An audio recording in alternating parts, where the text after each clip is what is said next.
Estenda suas mãos, vamos orar para a pastora Mônica. Pai, nós te louvamos porque Tu és digno. Digno é o Senhor de receber honra, glória, louvor e adoração. E é isso que a Tua igreja está fazendo aqui nessa manhã, Pai.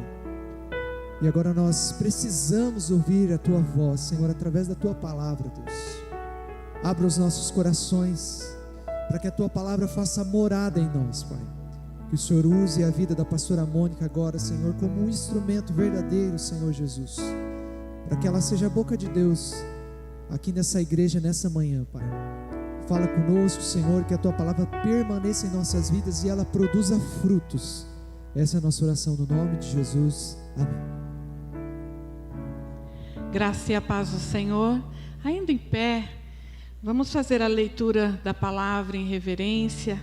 Essa palavra que é fiel, digna de toda aceitação, que é alimento para as nossas vidas, que é água que sacia a sede da nossa alma. Nós vamos ler em Mateus capítulo 8, a partir do verso 5. Eu vou ler na NAA, creio que é essa versão que está ali. Acompanhem comigo. Tendo Jesus entrado em Cafarnaum, um centurião se aproximou dele implorando: Senhor, o meu servo está na minha casa de cama, paralítico, sofrendo horrivelmente. Jesus lhe disse: eu vou lá curá-lo. Mas o centurião respondeu: Senhor, não sou digno de recebê-lo em minha casa, mas apenas mande com uma palavra e o meu servo será curado. Porque também eu sou homem sujeito à autoridade, tenho soldados às minhas ordens, e digo a este vá, e ele vai, aí a outro venha, e ele vem, e ao meu servo faça isso, e ele o faz. Ao ouvir isso, Jesus ficou admirado e disse aos que o acompanhavam: em verdade lhes digo que nem mesmo em Israel encontrei fé como esta. Digo a vocês que muitos virão do Oriente e do Ocidente e tomarão lugar à mesa com Abraão, Isaque e Jacó no reino dos céus. Mas os filhos do reino serão lançados para fora nas trevas, e ali haverá choro e ranger de dentes. Então Jesus disse ao centurião: vá e seja feito conforme você crê. E naquela mesma hora o servo do centurião foi curado. Podem se assentar. Eu coloquei como tema dessa mensagem, porque às vezes o título é mais fácil da gente guardar, né, a essência. Um encontro admirável. E tem muitas coisas aqui que me deixam admirada nessa história. Nós estamos estudando sobre encontros com Jesus, e nós vimos que na maioria deles eram pessoas que vieram até Jesus porque precisavam de uma cura, precisavam de alguma renovação física e espiritual.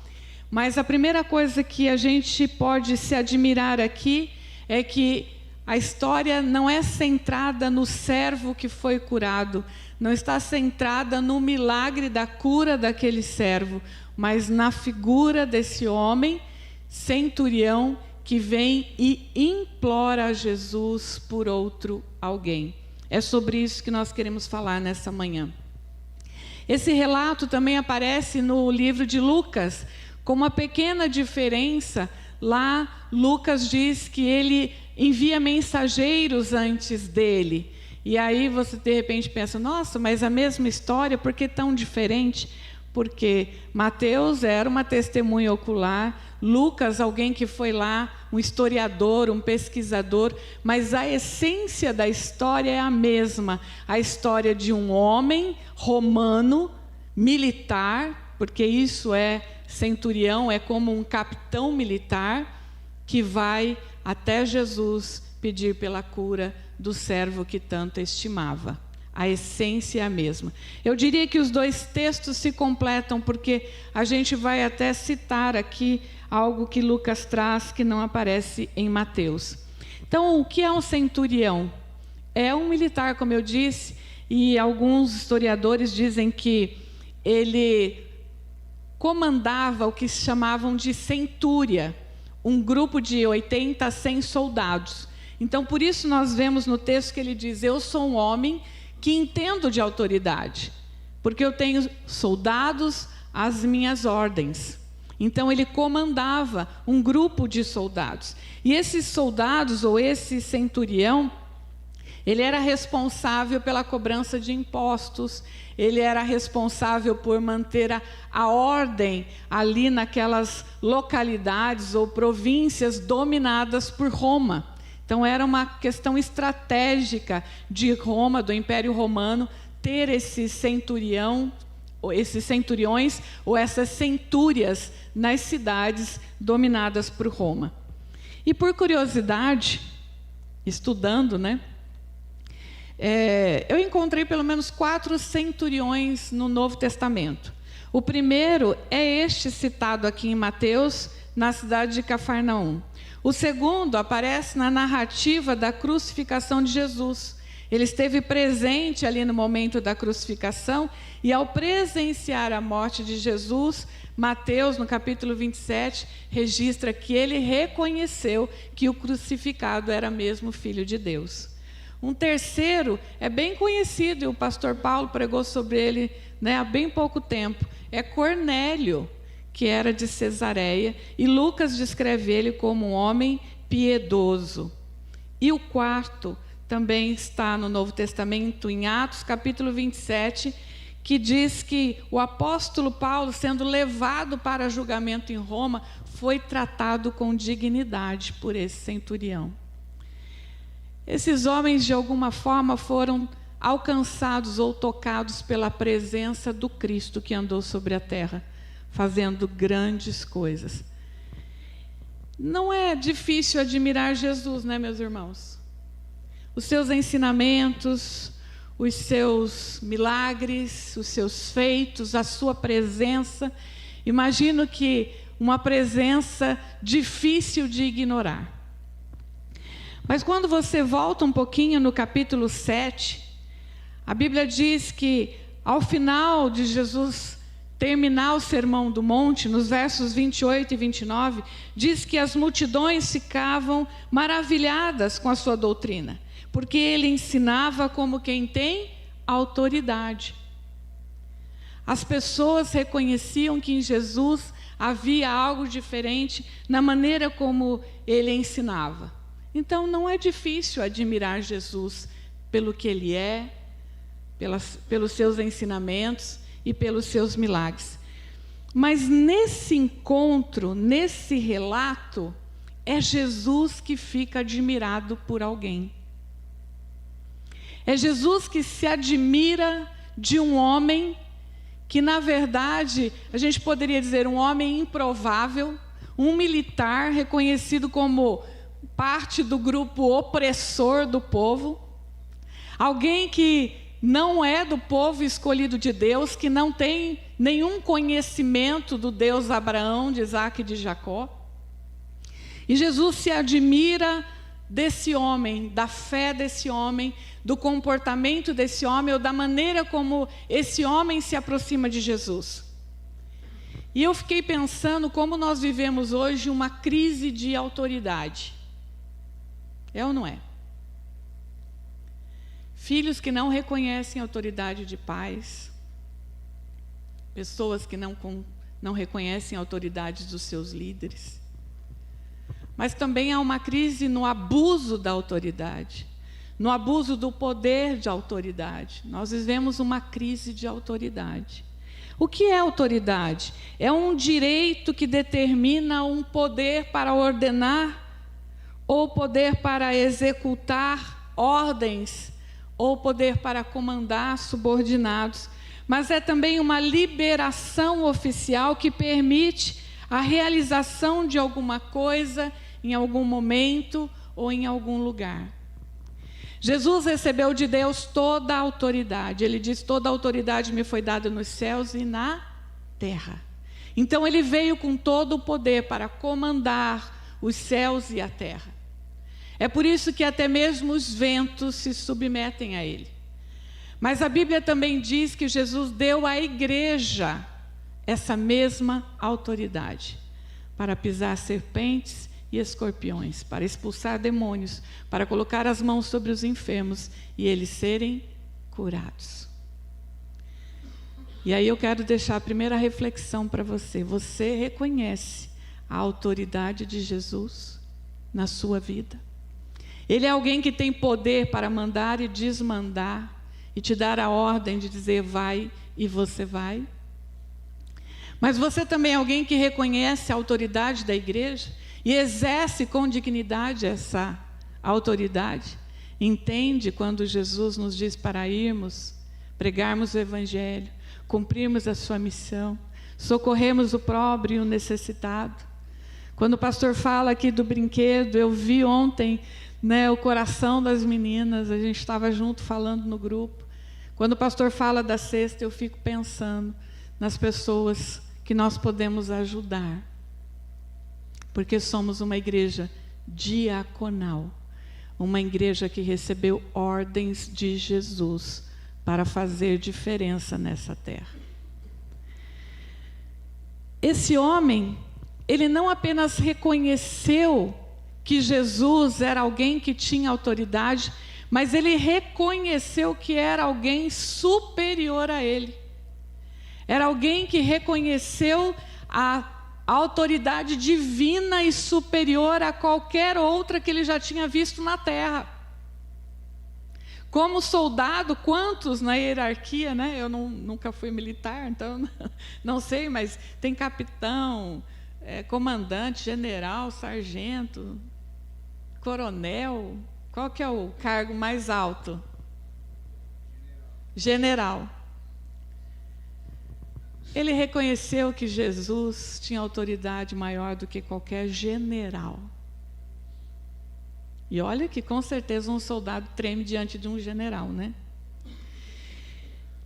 E Jesus não apenas admira esse homem improvável, um romano, um militar, e não somente o admira por sua fé, mas o texto também diz que Jesus se volta àquelas pessoas que estão ali ao redor dele e diz assim: pessoas como ele, como esse militar, como esse homem, que vocês com certeza desprezam, virão do Oriente, do Ocidente, e se assentarão à mesa com Abraão.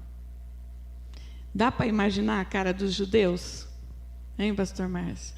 Se o pastor Márcio estivesse pregando aqui, ele ia até fazer uns trejeitos dos judeus, Dá para imaginar a cara do povo olhando: como assim? Nós é que somos o povo escolhido. Ele nem sabe quem é Abraão, como que ele vai se sentar à mesa com Abraão? Quem é esse homem? Eu fiquei pensando, o que ele fazia naquele dia? Trabalhando, cumprindo as tarefas cotidianas de um militar, dando ordens lá aos seus subordinados, mas o seu coração angustiado, o seu pensamento preocupado. Alguém está doente na sua casa. E eu quero compartilhar algumas características desse homem para nos inspirar e nos encorajar, porque eu creio que é por isso que a história dele está registrada aqui. Porque vai nos ensinar algumas verdades, amém? Você está pronto para ouvir essas verdades do Senhor? Amém? Amém. Então tá bom. Primeira coisa que eu percebo, um homem aberto para ouvir. Um homem de ouvidos abertos para ouvir. Ele ouviu falar de Jesus. Talvez ele tenha visto os sinais de Jesus enquanto patrulhava aquela região. Ou quem sabe foi a aproximação com o povo judeu, porque Lucas diz que ele era amigo do povo. Ou quem sabe ainda foi esse servo judeu que estava na sua casa, a exemplo da menina de Naamã, que falou alguma coisa de Jesus. Não sabemos. O que importa é que ele estava aberto para ouvir sobre Jesus, para conhecer Jesus e para receber a ordem de Jesus. Ele declara uma fé que Jesus não tinha visto ainda em Israel. Uma fé incomum, uma fé diferente. Naquele tempo, para gregos, romanos e outros povos gentios, a fé não era uma condição para a vida religiosa, era apenas um conceito. Porque eles eram politeístas, né? Adoravam muitos deuses. Adoravam criaturas, adoravam homens, adoravam pedras e paus. Mas para Jesus, há algo diferente ali que Jesus presta atenção. John Stott escreve assim: a fé é o olhar que volta de si mesmo para Cristo, o abandono da autossuficiência para confiar na suficiência de Jesus. Então a fé desse centurião é de alguém que agora é desarmado de toda a sua autossuficiência, de toda a sua crença, de um olhar para a sua realidade ou para as suas convicções e olhar agora para Cristo. Uma fé depositada no Senhor Jesus Cristo. O teólogo Goupelt, ele escreve assim, para Jesus, a fé que salva é quando o indivíduo desiste de se auxiliar a si mesmo, de ser altivo e busca e encontra auxílio em Jesus. Fé tem que ser o abandono do status quo. Ainda assim, não seria uma fé se não fosse um abandono na direção de Deus. A fé que abandona a si mesmo, abandona crenças religiosas, abandona rituais, abandona convicções pessoais e vai na direção do único que pode salvar. E vai na direção do único que tem todas as respostas. É isso que esse centurião fez. Eu creio que é isso que temos feito, irmãos. Mas se porventura, você que nos acompanha pela internet, não fez ainda como esse centurião, não deu um passo na direção de Jesus para se submeter a Ele, eu te convido nessa manhã, ouça a voz do Espírito Santo que convence do pecado, da justiça e do juízo. A fé vem por ouvir a palavra, isso está em Romanos capítulo 10, e o verbo aqui, no original, envolve mais do que ouvir sons, trata-se de acolher com entendimento e com submissão. A fé, ela tem que impactar o nosso intelecto. A fé, ela passa pelo racional. Eu preciso tomar uma atitude diante disso que eu estou ouvindo, diante disso que eu estou sabendo. Mas ela também toca o nosso coração. E essa transformação completa é o que Paulo fala em Romanos capítulo 12. É a metanoia. Começa na minha mente, começa na minha atitude, no meu abandono das coisas mundanas e terrenas, no abandono dos deuses e da idolatria do passado. E agora, caminhando na direção de Deus, eu sou transformado. Amém? Essa fé, diz Hebreus 11:1, é a certeza de coisas que se esperam e a convicção de fatos que não se veem. Isso nem estava escrito nos caderninhos do centurião. E ele disse para Jesus: eu creio, uma só palavra sua e o meu servo será curado. Uma certeza do que esperava e do que podia crer. Em segundo lugar, esse homem é um homem disponível para interceder. Ele pede por esse servo, e o texto diz que esse servo está de cama, paralítico, sofrendo horrivelmente. Não dói em nós quando nós olhamos um ente querido, alguém na nossa casa, um amigo, um parente, deitado numa cama? Eu abracei esses dias o Rubens e disse: Rubens, entendo perfeitamente o que você está passando, porque faz só 1 ano que eu vi minha mãe deitada numa cama, indo embora, se apagando, como uma vela que vai se apagando. E uma incapacidade toma conta de nós. e quase que um desespero toma conta de nós. Porque nós queríamos que aqueles que nós amamos permanecessem para sempre conosco. Meu pai faleceu na madrugada do dia do casamento da minha irmã do meio. Ela tinha se casado à tarde. Na madrugada meu pai faleceu. No dia seguinte era aniversário da minha irmã caçula. E o meu casamento estava marcado, isso foi em fevereiro, meu casamento estava marcado para setembro. E eu lembro de dizer: Deus, porque o Senhor não segurou ele para depois de setembro? Mas eu tenho certeza que quando chegasse em setembro, eu ia querer Deus, porque o Senhor não fica com ele até ele ver meu filho nascer. E porque o Senhor, não, depois do meu filho nascer, não fica mais um pouco para ver os meus netos nascerem? Porque a gente quer que as pessoas fiquem conosco como se elas fossem eternas. Aquele centurião estava com esse sentimento de olhar para alguém que ele amava, para alguém que ele estimava, e ele não podia fazer nada, mas ele queria que aquele servo vivesse. O texto diz que ele implora a Jesus. Mas o que é mais admirável aqui é que este homem não se aproxima de Jesus por causa de um problema seu. O que dói nele é o sofrimento do outro. Ele tem um coração cheio de compaixão e se torna um intercessor diante de Jesus. Um intercessor por alguém que sofre. Interceder é clamar por pessoas que necessitam do toque de Jesus. E eu tenho que abrir um parênteses aqui.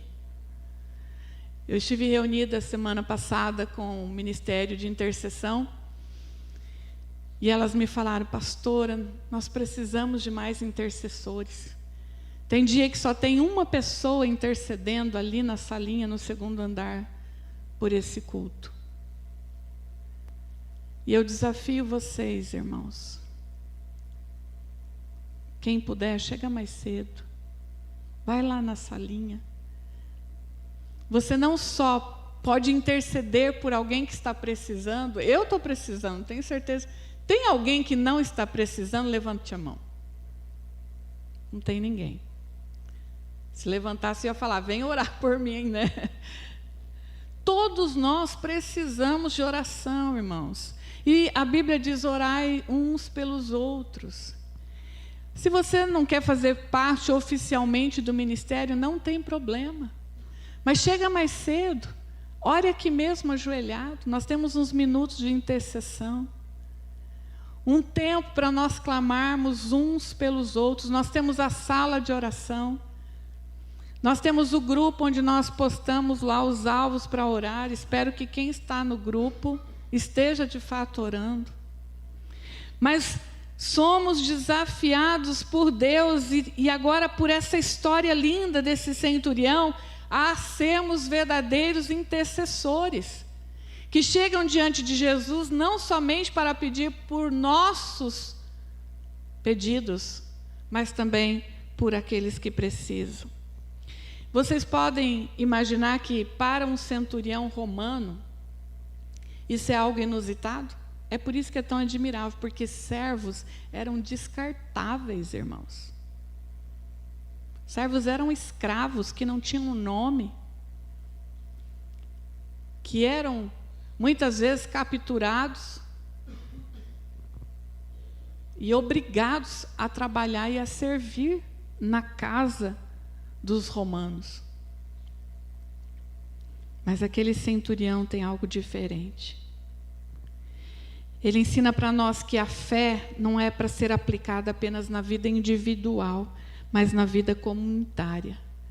Pais que intercedem pelos seus filhos, líderes que intercedem pela igreja, membros que intercedem por seus líderes, subordinados que intercedem por seus chefes, por seus patrões, por seus líderes, por seus pastores, e líderes que intercedem pelos seus subordinados. Em terceiro lugar, esse homem é um homem que reconhece a sua pequenez. Isso é algo também para se admirar. Ele tinha um cargo, ele tinha uma posição, com certeza ele tinha um uniforme que dava a ele esse status, não é? E aí, quando a gente vê pessoas nessa condição, normalmente são arrogantes, não são? São prepotentes. Uma pessoa prepotente é alguém que faz abuso do poder e da autoridade, age de forma superior e autoritária. Sabe aquele tipo de pessoa que chega e às vezes é convidada a ir para o final da fila e ela diz: você não sabe com quem você está falando. Porque ela acha que ela merece o primeiro lugar, ela merece passar à frente de todo mundo. Esse homem não, ele demonstra humildade. Quando Jesus diz: tá bom, eu vou lá curá-lo, ele diz: não, Senhor, não sou digno nem que entres na minha casa. Porque ele reconhece que entre a condição dele de pecador e a santidade incomparável de Jesus, há uma distância grandiosa. A confissão daquele centurião, mesmo sem ele saber, é um reconhecimento do que nós reformados chamamos de depravação total do ser humano. É como se naquela hora ele tivesse um reconhecimento. E tudo que ele fez, como homem ou como militar, agora pesa sobre os seus ombros. Reconhecer que a nossa falta de dignidade para se apresentar diante de Cristo é uma realidade. Somos falhos, somos pecadores, somos indignos. E Paulo, quando descreve essa geração futura, que eu creio é uma geração atual, são egoístas, mentirosos, amantes de si mesmos. Somos parte dessa geração pecadora, que cria uma distância inseparável da santidade de Deus. Mas ao reconhecer isso, algo lindo acontece. Jesus diz: de fato, né? Há um lugar na mesa para você. Porque Jesus não veio para os sãos, ele veio para os doentes. Ele veio para os que creem no seu nome. Lucas capítulo 12, verso 37, diz assim: bem-aventurados aqueles servos a quem o Senhor, quando vier, encontrar vigilantes. Em verdade lhes digo que ele há de cingir-se, dar-lhes lugar à mesa e, aproximando-se, os servirás. Lucas capítulo 14 fala da parábola da grande ceia. Esse texto, essa fala de Jesus, prometendo que esse centurião e muitos como ele que virá do ocidente e do oriente, se sentará à mesa, é um prenúncio da bodas do Cordeiro. De quando Jesus vai preparar esse grande banquete e vai acolher todos no reino de Deus, sem distinção de raça, etnia, sem restrição de gênero, de classe social, de status quo. Mas nessa parábola é interessante que Jesus fala que o banquete estava pronto e o homem saiu a convidar todo mundo para fazer parte daquela festa, e um a um ia dando uma desculpa. Eu não posso, eu tenho um casamento. Eu não posso, eu estou ocupado. Eu não posso por isso, não posso por aquilo. E Lucas registra que Jesus fala assim: vai e chama então os pobres, os excluídos, pega todo mundo na rua, porque eu quero a casa cheia. Eu lembro que uma das coisas mais gostosas de visitar minha avó e meu avô era a casa cheia. aquele monte de primo, aquele monte de tio, aquele monte de comida, aquele monte de doce. A minha avó paterna dava dinheiro escondido para todos os netos, assim, para a gente ir comprar doce na vendinha. E como eles adoravam uma casa cheia. O nosso papai quer uma casa cheia, meus irmãos. Se nós já estamos entre os convidados, devemos ser agora como aquele que sai a convidar. Jesus está mostrando para aqueles fariseus, para aqueles religiosos: vocês se dizem filhos do reino, vocês se dizem parte do povo escolhido, vocês se dizem parte da promessa, mas vocês não estão vivendo uma fé como essa, vocês não estão vivendo uma submissão como essa, vocês não estão crendo como esse homem. É por isso que ele e muitos como ele precederão a vocês. Aquele homem estava preparado para ser acolhido no reino de Deus. Eu quero terminar tentando resumir aqui, deixar umas reflexões para você durante a semana. O centurião nos mostra marcas de uma fé verdadeira: ouvir, interceder, reconhecer a sua condição e obedecer. Então ele diz: Senhor, basta uma só palavra. A sua palavra é ordem, a sua palavra é lei, a sua palavra é poder no reino espiritual. E o texto diz que na mesma hora, à distância, aquele servo foi curado. Jesus se admirou da fé e da atitude daquele centurião. Eu deixo algumas perguntas. Será que estamos ouvindo a voz de Cristo acima de todas as vozes que competem com o nosso coração? Será que estamos ouvindo a voz de Jesus como quem tem toda a autoridade, como quem é o Senhor das nossas vidas? Temos reconhecido a nossa pequenez, a nossa autossuficiência, e temos corrido na direção de Jesus, porque Ele é quem tem toda a suficiência e todo o poder para fazer qualquer coisa. Uma palavra de Jesus muda um coração. Uma palavra de Jesus muda uma situação. Estamos prontos, de fato, para obedecer a ordem de Jesus? A ordem que Ele tem dado a você como pessoa, como servo dEle, como líder na casa do Senhor, mas a ordem que Ele tem dado também à igreja. Estamos, de fato, entendendo essa autoridade. Ele diz: vai, e nós vamos. Ele diz: vem, e nós vemos. Será que Jesus pode se admirar hoje da nossa fé? Ou do que temos feito? Ou do que somos diante dEle? Feche os seus olhos. Eu me lembrei de um senhor lá na Lagoa Dourada, na 8ª IPI. O pastor Paulo era pastor naquela época, e eu e Laércio acabávamos de chegar do Japão. E fazia tempo que não estava acontecendo as reuniões de oração, e a gente falou: pastor, deixa que a gente vai cuidar, nós vamos fazer, mas nós vamos orar.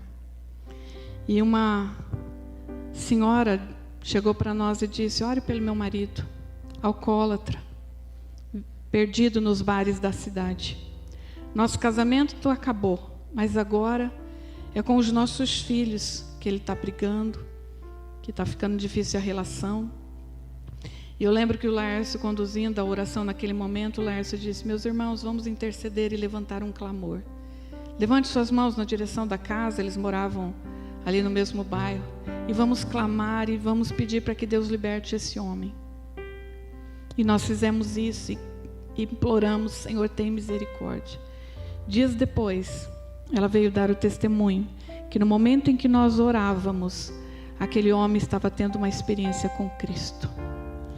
Imediatamente, irmãos, no dia seguinte, ele parou de fumar, ele parou de beber, ele parou de ir para o boteco. Mesmo surdo de um ouvido, ele gravou vários CDs. Ele comprou um horário no rádio para pregar o evangelho. Ele mudou completamente. Coração, alma, mente, vida, por uma palavra que o Senhor enviou. Pai, em nome de Jesus, frutifica a Tua palavra no coração dos Teus filhos nessa manhã. Tua palavra é semente, que ela possa, Senhor, frutificar para a glória do Teu nome. E que a história desse homem centurião possa nos inspirar, Senhor. E assim o Seu nome ser exaltado, glorificado e bendito hoje e para sempre. Em nome de Jesus. Amém. Recebam a bênção, queridos. O grande e maravilhoso amor de Deus, a graça do nosso Senhor e Salvador Jesus Cristo, o consolo, o ensino e a unção do Espírito Santo seja sobre a sua vida, sobre a sua casa e sobre todo o povo de Deus espalhado pela face da terra, hoje e para todo sempre. Amém. Abrace 1, 2, 10 pessoas, eu vou lá esperar você na porta.